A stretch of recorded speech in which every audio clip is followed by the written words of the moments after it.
Durante muitos anos, Portugal foi um país pobre com gente preocupada em sobreviver disfarçando a fome.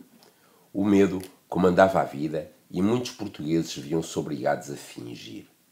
Só tinham desvantagens em mostrar o que eram e o que pensavam.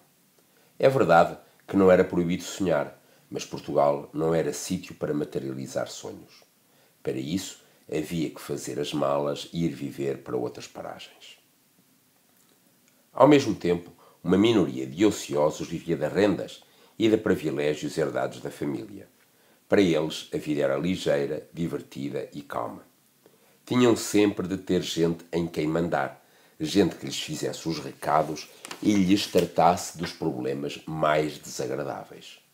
Nesse tempo, as famílias eram numerosas e toda a gente se apoiava, exceto quando surgiam zangas ou problemas, normalmente devido a heranças. Nos anos 60, passou a haver um pouco mais de dinheiro. E a classe média, então, deu-se ao luxo de extravagâncias. Primeiro compraram televisão, depois o carro e, finalmente, começaram a fazer férias em casa alugada ou em pensões. Alguns, os mais aventureiros, ousavam mesmo fazer viagens ao estrangeiro. Em 1974, quase toda a gente ficou contente. O Estado passou a tomar conta das pessoas e todos podiam dizer o que pensavam, mesmo que fossem perfeitas cretinices. Quase toda a gente passou a ter mais dinheiro para vestir melhor, ir ao cabeleireiro, comer marisco. Muitos dos que tinham passado anos de servilismo calado acharam que tinham condições para mandar e para decidir.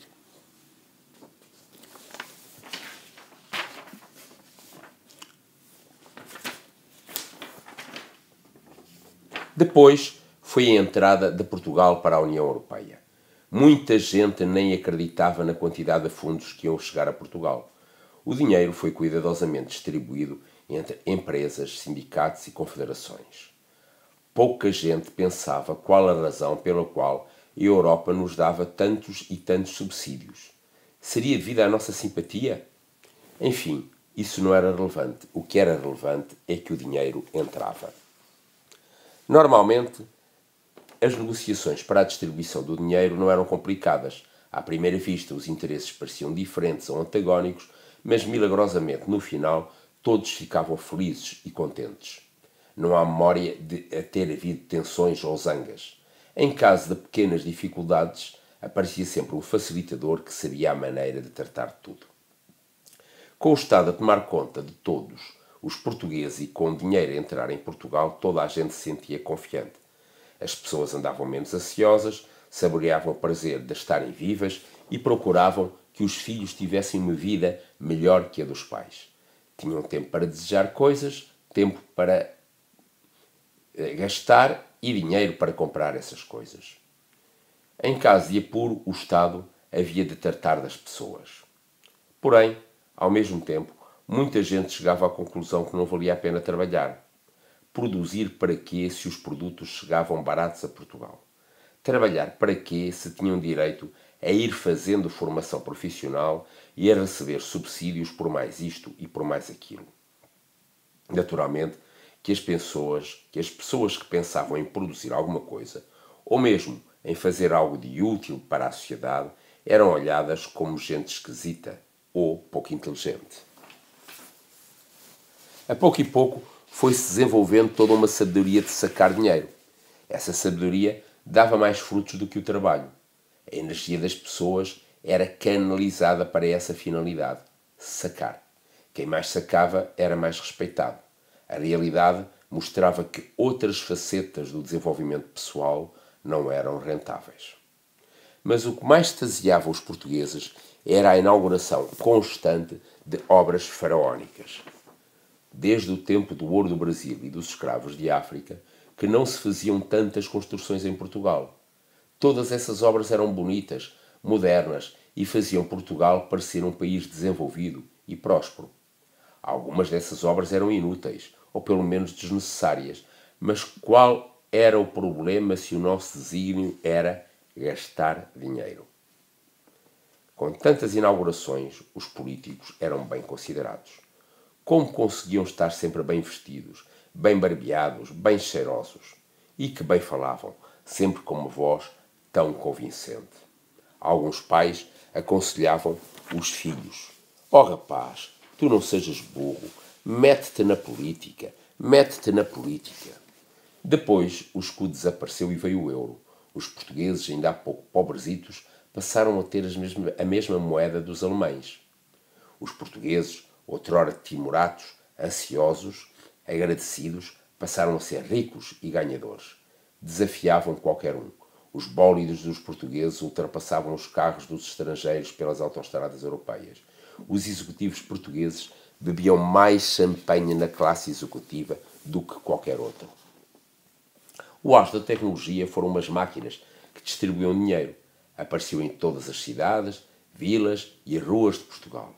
Em cada esquina passou a haver um distribuidor de euros. Era só enfiar o cartão e a máquina cuspia o dinheiro. Dinheiro de plástico que estava não se sabe onde, mas que servia para comprar roupa, perfumes, jogos eletrónicos. E cada banco oferecia os cartões que as pessoas necessitassem, ou melhor, não necessitassem. A inovação e o progresso chegavam assim a Portugal. O símbolo do homem e da mulher modernos inseridos na sociedade passou a ser o telemóvel. Tal como as autoestradas, a era digital tirou os portugueses do isolamento de antanho. As empresas proliferavam, comiam-se, cresciam. As sedes das grandes empresas eram verdadeiros palácios. Os lucros aumentavam sem parar. Gestores tão competentes e que proporcionavam tamanho rendimento aos acionistas tinham direito a viver entre objetos luxuosos. Por exemplo, tinham direito a motorista, carro, viagens ao estrangeiro, cartões de crédito. Os bancos não tinham quaisquer restrições ao crédito. Ofereciam dinheiro a quem passasse por qualquer balcão. Telefonavam para a casa das pessoas a oferecer dinheiro. Faziam caça à porta dos centros comerciais a dar cartões. Faziam as mais chamativas campanhas para oferecer dinheiro às pessoas. As famílias compravam casas, quer dizer, tijolo, sem dificuldade. Estavam convencidos de que o preço das casas continuaria indefinidamente a subir e que Portugal era uma exceção à lei da oferta e da procura. Pensavam que tudo era como na Bolsa e que em Portugal a Bolsa seria sempre a subir. Os gestores eram avaliados pelos movimentos financeiros que os bancos faziam. O melhor gestor era aquele que conseguia comprar e vender com mais lucro. Na realidade, pouca gente entendia o tipo de produtos que esses gestores compravam e vendiam. Eram verdadeiros tubarões que recebiam prémios em função dos resultados que obtinham no curto prazo. Tudo isto era no curto prazo. Em resumo, a situação era esta. O Estado tomava conta de todos, os bancos davam dinheiro a todos e o país não produzia nada. Os políticos preocupavam-se? Não, pois iam recorrendo ao crédito externo para que Portugal comprasse aquilo que necessitava para viver, quer dizer, energia e alimentos. A dívida não parava de aumentar, mas se os políticos reconhecessem a iminência do desastre, perderiam as eleições seguintes. Os mercados repararam então que havia um país que cada dia necessitava mais dinheiro. Os mercados, esses monstros perversos, sádicos, mas tão racionais e previsíveis. Quanto maior é a necessidade de dinheiro e mais arriscadas são as condições, maior é o juro. Isso não é perversão. Isso é capitalismo. Naturalmente, os mercados foram assim exigindo juros mais elevados. E Portugal precisava cada vez de mais dinheiro. Nessa altura, alguns começaram a reconhecer que havia um problema. Mas tratava-se de reduzir as gorduras do Estado e tudo ficaria bem. Ou ainda que o partido no poder tinha fabricado um povo. Mudava-se o partido e o povo desaparecia. Em determinada altura, os banqueiros e os políticos acordaram. Perceberam que os mercados exigiam juros cada vez mais altos. Descobriram, igualmente, que com esses elevados juros, Portugal nunca poderia pagar a dívida. Acusaram então os mercados, esses monstros sem alma nem compreensão para com o povo trabalhador, ordeiro e simpático, como é o povo português. Por essa altura, as pessoas começaram pouco e pouco a despertar para o sonho lindo do consumismo. Perceberam que alguns indivíduos que eram exemplos de triunfo na vida, símbolos de sucesso, de poder e da riqueza, eram, na verdade, simples delinquentes. Só restava, assim, uma solução, a Portugal: pedir dinheiro a instituições internacionais. O desespero por dinheiro era tal que, nessa altura, poucos se perguntavam questões simples como: de onde veio o dinheiro? De que contribuintes europeus? Ou que juro teremos que pagar? Ou ainda, que vão querer de nós em troca por nos darem este dinheiro?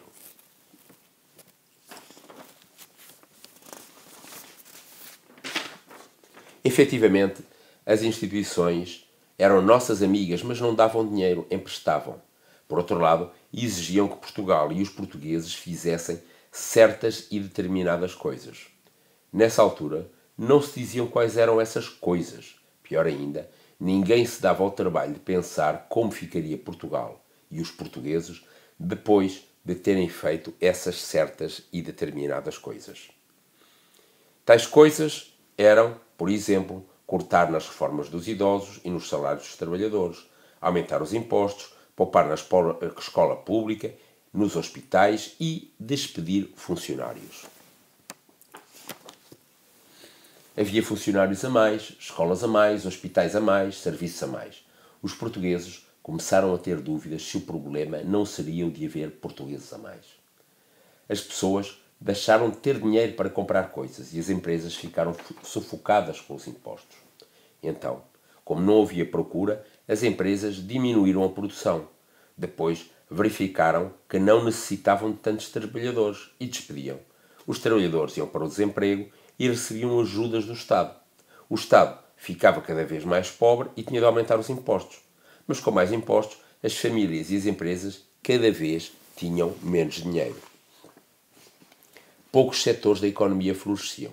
Um deles era o da cobrança das dívidas. Sociedades de advogados puseram-se em campo, utilizando técnicas mais ou menos musculadas, mas sempre convincentes. Estavam ao serviço dos mesmos bancos que, anos antes, tinham perguntado ao cliente: tem a certeza que não necessita de mais dinheiro? Ao mesmo tempo, grandes economias mundiais vendiam produtos muito baratos e pagavam salários baixíssimos. Para as empresas portuguesas serem competitivas, pedia-se que pagassem salários de miséria. Um desempregado de 50 anos tinha a certeza que não voltaria a encontrar trabalho. Um jovem sabia que teria de pagar para trabalhar. Os jovens não conseguiam arranjar trabalho. Estudavam durante muitos anos, tiravam especialidades atrás de especialidades e, finalmente, ninguém necessitava do seu contributo. Os idosos pensavam que, com tantos anos de esforço e trabalho, poderiam ter uma velhice tranquila. Julgavam que teriam condições para dar os presentes aos netos e, se a saúde permitisse, viajarem, fazer algumas coisas que não puderam fazer durante a vida de labuta. Hoje sabemos que no final desta crise os portugueses ficarão mais pobres, mais inseguros, mais ansiosos sobre o seu futuro. Muitos contam o dinheiro para chegar ao fim do mês, fazem grandes sacrifícios. Contudo, uma importante questão fica no ar. Será que entenderam o que se passou e o que se está a passar, ou vão continuar a meter a cabeça na areia?